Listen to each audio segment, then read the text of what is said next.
श्री स्वामी समर्थ. जय जय स्वामी समर्थ. स्वामींचं नाव घेऊन मी आजच्या ह्या नवीन व्हिडिओला सुरुवात करते. हिंदू धर्मात प्रत्येक महिन्याच्या शुक्ल पक्ष आणि कृष्ण पक्षाच्या तिथीला एकादशी तिथी व्रत केली जाते.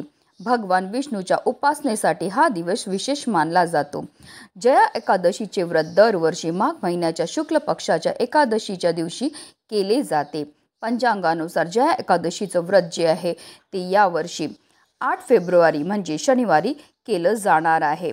धार्मिक मान्यतानुसार जया एकादशीचं व्रत केल्याने भक्तांना आरोग्याचे वरदान मिळते आणि जीवनातील सर्व पाप आणि त्रासापासून मुक्ती मिळते. असेही म्हटले जाते की जया एकादशीचं व्रत केल्याने भगवान विष्णूंच्या कृपेने मृत्यूनंतर भूत पिशाच योनीत जावे लागत नाही. पितरांसाठी हे व्रत केल्याने त्यांना पुण्य फळ मिळते. जया एकादशीच्या दिवशी वैद्युती योग आणि रवी योग तयार होत आहे. या काळात धार्मिक कामे करणं अत्यंत शुभ मानले जाते. तसेच जया एकादशीच्या पारणाची वेळ जी आहे ती 9 फेब्रुवारीला सकाळी 7:04 ते 9:17 असणार आहे. या वेळेतच आपल्याला व्रताचं पारण हे करायचं आहे. ज्योतिषशास्त्रात या तिथी संबंधित अनेक उपाय सांगितले आहेत आणि जे खूप प्रभावी आहेत.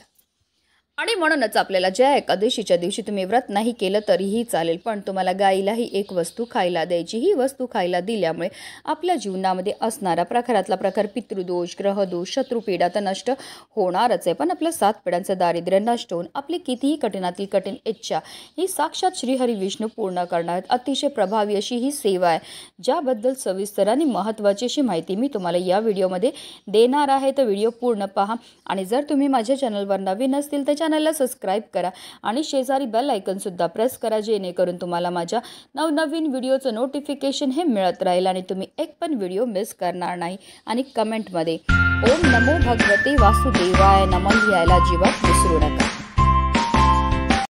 जया एकादशीच्या दिवशी आपल्याला सकाळी ब्रह्ममुहूर्तावर उठून अंथरुणामध्येच आपल्याला श्रीहरी विष्णू आणि माता लक्ष्मीचं स्मरण करायचं. असं म्हटलं जातं की ब्रह्ममुहूर्तावर केलेल्या प्रत्येक कार्यामध्ये आपल्याला 100 पटीने पुण्यफळ हे प्राप्त होत असतं. त्यानंतर आंघोळीच्या पाण्यामध्ये आपल्याला थोडंसं गंगाजल मिसळून स्नान करायची आहे. स्नान केल्यानंतर जर तुम्हाला शक्य असेल तर लाल किंवा पिवळ्या रंगाचे वस्त्र परिधान करा. त्यानंतर आपल्याला सर्वप्रथम देवघरामध्ये दिवा हा प्रज्वलित करून घ्यायचा आहे, कारण कोणतीही सेवा किंवा कोणताही उपाय जर आपण अग्नीच्या साक्षीने केला तर त्यामुळे निश्चितच आपल्याला शुभ फळ हे प्राप्त होत असतं. यानंतर आपल्याला श्रीहरी विष्णूंचं ध्यान करायचं आणि व्रताचा संकल्प हा करून घ्यायचा आहे.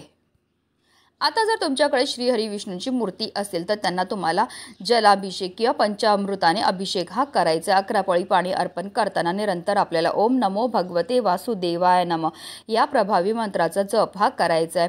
अभिषेक करून झाल्यानंतर पुन्हा त्यांना स्वच्छ पुसून त्यांच्या स्थानावर ठेवायचं. त्यानंतर आपल्याला विधीपूर्वक श्रीहरी विष्णूंसोबत माता लक्ष्मीची सुद्धा पूजाही करून घ्यायची. श्रीहरी विष्णूंना पिवळी फळं, पिवळी फुलं अतिशय प्रिय आहेत म्हणून ती आपल्याला त्यांना अर्पण करून घ्यायची. आणि त्यांना सर्वात जास्त प्रिय ती म्हणजे तुळस, म्हणून आवर्जून आपल्याला श्रीहरी विष्णूंना तुळशीचं पत्र हे अर्पण करायचं. जेव्हा आपण हे तुळशीचं पत्र अर्पण करणार आहेत तेव्हा आपल्याला आपल्या मनातली इच्छा बोलून हे तुळशीपत्र अर्पण करायचं. असं केल्यामुळे आपल्यावर श्रीहरी विष्णूंची कृपा होते आणि आपली कठीणातील कठीण इच्छाही पूर्ण होते.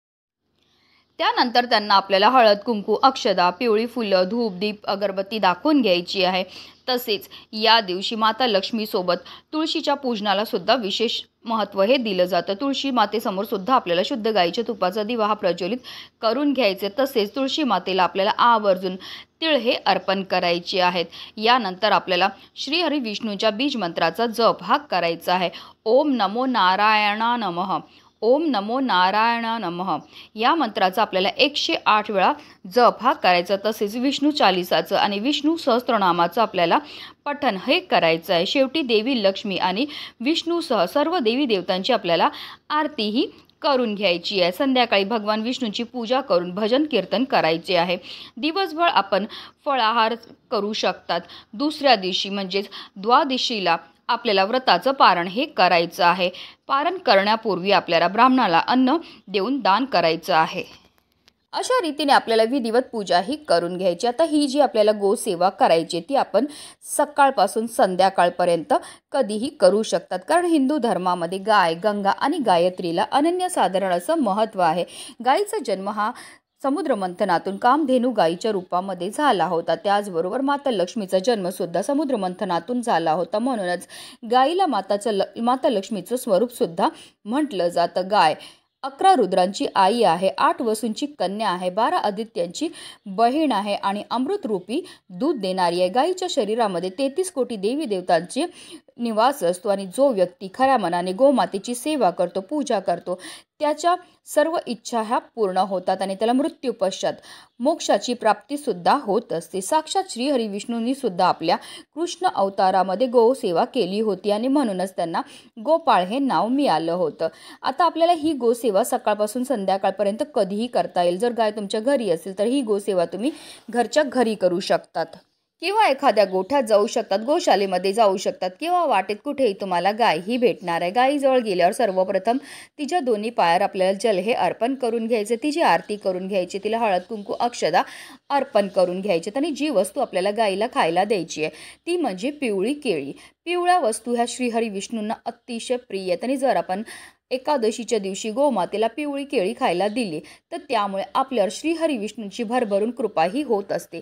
तसेच तुम्ही गायीला हिरवा चारा सुद्धा खायला देऊ शकतो। गायीला हिरवा चारा खायला दिल्यामुळे आपल्या कुंडलीतील बुध ग्रह बलवान होतं आणि जर आपल्या कुंडलीतील बुध ग्रह बलवान झाला तर त्यामुळे आपली निर्णय घेण्याची क्षमता वाढते, ज्यामुळे आपल्याला प्रत्येक क्षेत्रामध्ये भरभरून यश प्राप्त होत असतं। आता ही 2 वस्तूंपैकी तुम्ही एक वस्तू खायला देऊ शकतात की अगदी दोन्ही वस्तू तुम्ही गायीला खायला दिल्या तरीही चालणार। आवर्जून आपल्या हातातनंच तुम्हाला गायीला ह्या वस्तू खायला द्यायच्यात, कारण असं म्हटलं जातं जेव्हा गाय आपल्या हातातने ह्या वस्तू खाते आणि तिची जीभ जेव्हा आपल्या हाताला लागते त्यामुळे आपल्या जीवनामध्ये असणारे जे दोष आहेत, दारिद्र्य ते त्वरित दूर होण्यामध्ये मदतही मिळत असते। त्यानंतर आपल्याला आवर्जून गायीला थोडंसं पाणी हे प्यायला द्यायचं। त्यानंतर आपल्याला गायीभोवती 11 प्रदक्षिणा ह्या मारायच्यात। प्रदक्षिणा मारताना निरंतर आपल्याला ओम नमो भगवते वासुदेवाय नमः या प्रभावी मंत्राचा जप हा करायचा आहे। 11 प्रदक्षिणा करून झाल्यानंतर आपल्याला गायीच्या पायाखालची थोडीशी माती उचलायची आणि तिने आपल्या कपाळावर टिळा हा लावून घ्यायचा आहे, कारण जो मनुष्य गायीला हाताचा स्पर्श करून प्रदक्षिणा करतो तसेच तिच्या चरणाखालील धूळमस्तकी लावतो त्याला पृथ्वी प्रदक्षिणेचे व सर्व तीर्थांमध्ये स्नान केल्याचे पुण्य हे प्राप्त होत असतं।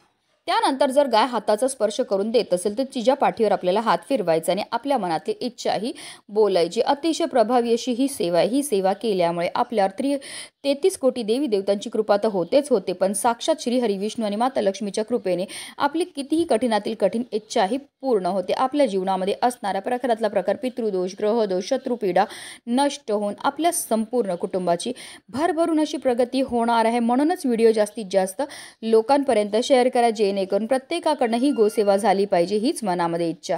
श्री स्वामी समर्थ। जय जय स्वामी समर्थ।